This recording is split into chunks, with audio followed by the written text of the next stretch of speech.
The whistle blows, tension rises, and suddenly, chaos erupts. He's going to get tossed. There it is. Bogus. I hate this stuff. This is ridiculous. Yikes, that was hard to watch. Scott Foster waves goodbye as Curry's mouthpiece flies through the air, striking an innocent fan in the back. In the high-stakes arena of professional basketball, some battles aren't just player versus player, they're player versus the striped authority. What happens when a 7-foot monster gets triggered? Joel Embiid transforms into a towering inferno of rage, ready to commit homicide on the eye. Hardwood. Right there. And now he's been ejected. Pissed off a 7-foot monster. See, Joel Embiid was ready to commit murder on the ref. Embiid is done for the night, the announcer declares, as the center continues his animated tirade all the way to the tunnel. Marcus Morris took confrontation to another level, proving no one, not even officials, could prevent him from settling. Scores. When referees tried restraining him during a scuffle with OG Anunoby, they became collateral damage in his warpath. Tempers flaring early here in D.C. Sometimes even accidents carry severe consequences. Tempers flaring early here in D.C. Shoving between those two. Austin Rivers learned this harsh lesson when an inadvertent contact sent him straight to the locker room. He's been thrown out of the game. They might have to take Doc with him if he doesn't exit quickly. Few players embodied referee confrontation like Dennis Rodman. The eccentric Bulls forward lost control after accumulating fouls, unleashing his signature brand of madness. Bernard looked like he headbutted him. Now he's throwing his jersey back onto the court completely unhinged. If I were officiating Rodman's games, I'd give him every call just to survive the night. Some confrontations transcend the physical. Jeff Teague revealed the most disrespectful referee encounter in league history. While playing in his hometown, with family courtside, referee Tony Brothers crossed the ultimate line. My mama and auntie were sitting courtside wearing my jersey, cheering every time I came in the game, Teague recalled. He pulled me aside and said, "Man, who them hoes?" I lost it immediately. "That's my mama." I started going crazy. He kept apologizing, but the damage was done. When hand gestures weren't enough, players brought actual weapons to the battlefield. Steph Curry, usually composed, lost his cool during Game 6 of the 2016 Finals after fouling LeBron James. Curry's going to get it with a technical. He throws his mouthpiece after fouling out, and it hit a fan. The slobber guard became his signature. Projectile again in 2023, when an obvious missed call pushed him over the edge. Steph Curry has been ejected with 1:14 to go and Golden State leading by 2. Allen Iverson elevated referee confrontation to an art form. During a contentious game against Detroit, officials seemingly targeted him on every possession. He was looking for a foul. The offensive foul was called. He almost threw the ball. He thinks he gets fouled on this breakaway, goes down hard on the layup. When Iverson finally voiced his frustration, whatever emerged from his mouth earned him an immediate ejection. He decided it was time to say something. The ball gets twirled, and whatever came out of his mouth was a little twisted too. And there's they weren't done. Because in 2007, he was traded back against his former team. He got ejected. They weren't done. Steve in 2007, he was traded to the first game back against his former team. He got ejected. Just throwing Allen Iverson out of the game. The officials' vendetta continued when Iverson was traded to Denver. During his first game back in Philadelphia, referee Steve Javie ejected him. On his way to the tunnel, Iverson allegedly wished death upon the official. This ignited a league-wide referee conspiracy against one of the game's biggest stars. Although he carries the ball all the time and it's never called, we decided to enforce that rule against him that night, admitted referee Tim Donaghy. We had a pact that each of us would take turns calling palming violations on him. Iverson approached me during a free throw and asked, "Tim, how long is this going to go on for?" That crossed a line, which explains why Rasheed Wallace didn't just argue with officials, he made tormenting them his life's mission. The man collected technical fouls simply for staring. Whack! Get out! Rasheed became public enemy number 1 for the striped shirts. In the 2000 season, his rage culminated in 38 technical fouls. Then he broke his own record with 42 the following year. His vendetta extended beyond the court. After the Celtics' heartbreaking Game 7 loss in the 2010 finals, Wallace attempted to break into the referee's locker room. Even years later, the mere sight of an official triggers him. "I ain't got no love for them cats. Y'all cats out there cheating," Rashid proclaimed. "I don't care about no fine. You can't control me with money." That's what they think they can do. But guess what? You only got that power for 48 minutes.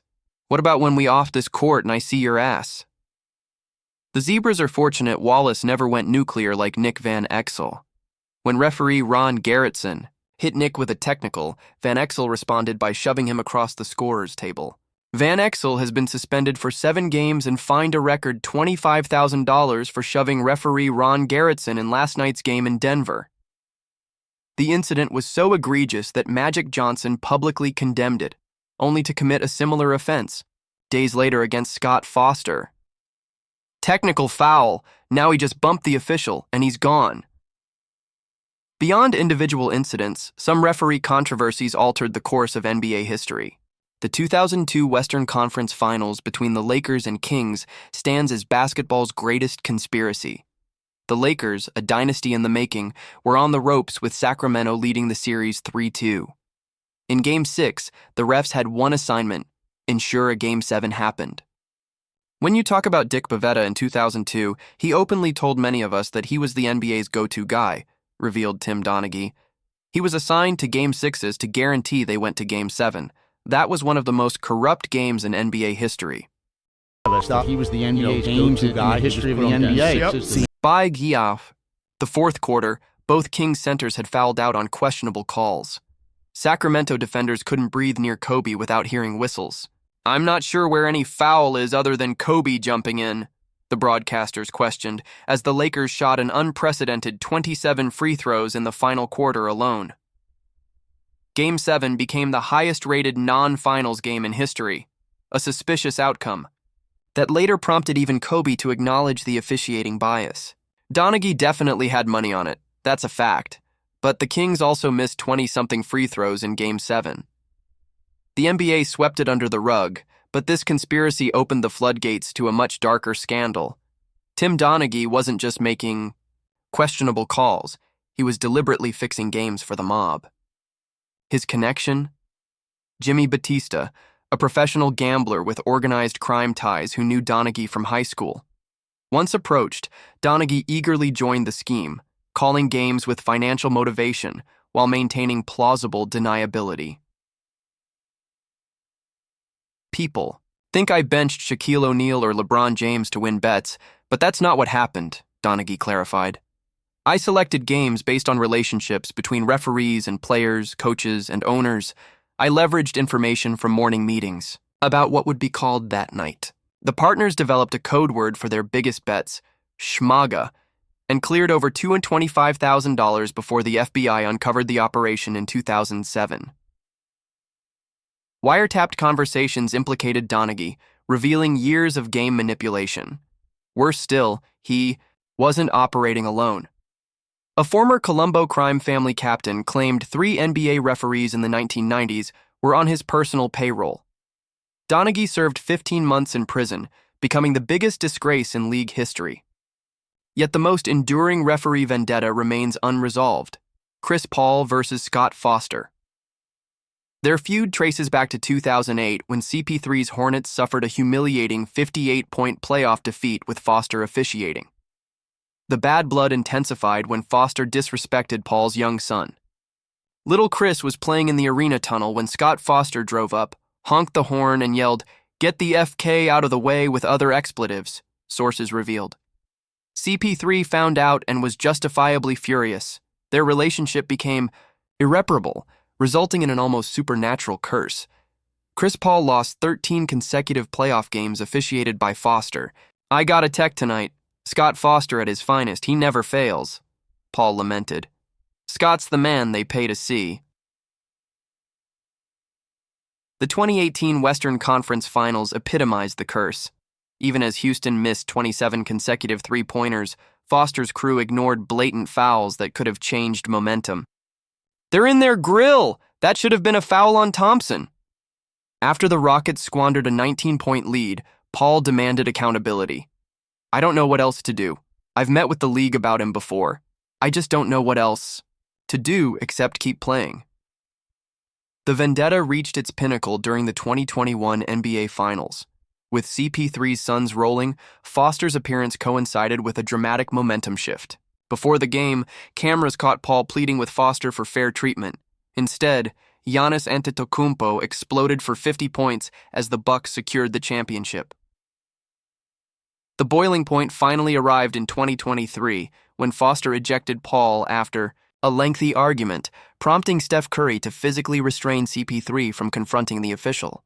"We had a situation some years ago and it's personal," Paul finally admitted. "It involves my son.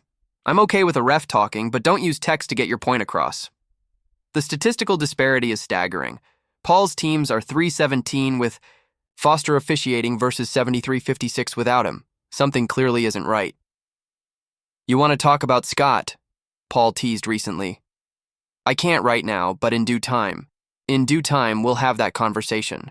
In a league where split-second decisions determine careers and legacies, the battle between players and referees remains one of basketball's most volatile and consequential dynamics. If you enjoyed this deep dive into NBA's most heated ref confrontations, make sure to hit that like button and subscribe for more untold stories from basketball history.